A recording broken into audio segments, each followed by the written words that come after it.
దేశంలో లీడర్లందరికీ ఫుల్గా రెస్ట్ దొరికినట్టే ఇయాల్టితోటి పచారం ఒడిసింది కాబట్టి ఇక జరంతా నిమ్మల పడొచ్చురు 2 నెలల సంది చిన్నగా తిప్పల పడ్డరా మరి పొద్దుకు 4-5 మీటింగ్లు అరుచుకునిరి ఈ 3 రోజులు జరంత రెస్ట్ తీసుకుంటారు కానీ 4వ తారీఖు నాడు ఉంటది అసలు టెన్షన్ సరే ఇప్పుడైతే కడమ లీడర్లు ఏం చేస్తున్నారో గానీ మోడీ సార్ అయితే గీడిపోయిండు మైకుల సప్పుడు బంద్ కాగానే సీదా తమిళనాడు రాష్ట్రం కన్యాకుమారికి పోయిండు ప్రధాని మోడీ సారు మొదలు భగవతి అమ్మన్ గుడికి పోయి పూజలు చేసిండు అటెన్క వివేకానంద రాక్ మెమోరియల్ కు పోయి రామకృష్ణ పరమహంస స్వామి వివేకానందునికి నివాళులర్పించిండు ఇక ఆడికెళ్లి సీదా ధ్యాన మండపం కాడికి పోయిండు ఇయాల్టికెళ్లి శనారం మాపడిల దాకా ఏందొక్క 45 గంటలు ధ్యానం చేస్తాడట అంటే ఆఖరి వీడితో ఓట్లు పడుతుంటే సార్ ధ్యానంలో ఉంటాడు అన్నట్టు అయితే వెనకట వివేకానందుడు సుత ఈయనే 3 పగళ్ళు 3 రాత్రులు ధ్యానం చేసినాక మస్తు తెలివి పెరిగిందని నమ్మిక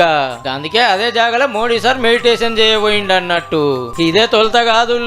5 ఏళ్ల కింద ఓట్లు ఒడిచినాక సుత కేదార్నాథ్ గుహలలో ధ్యానం చేసిండు 2వ పారి పవర్లకు వచ్చిండు ఇప్పుడు సుత అదే ఫాలో అవుతున్నట్టుండు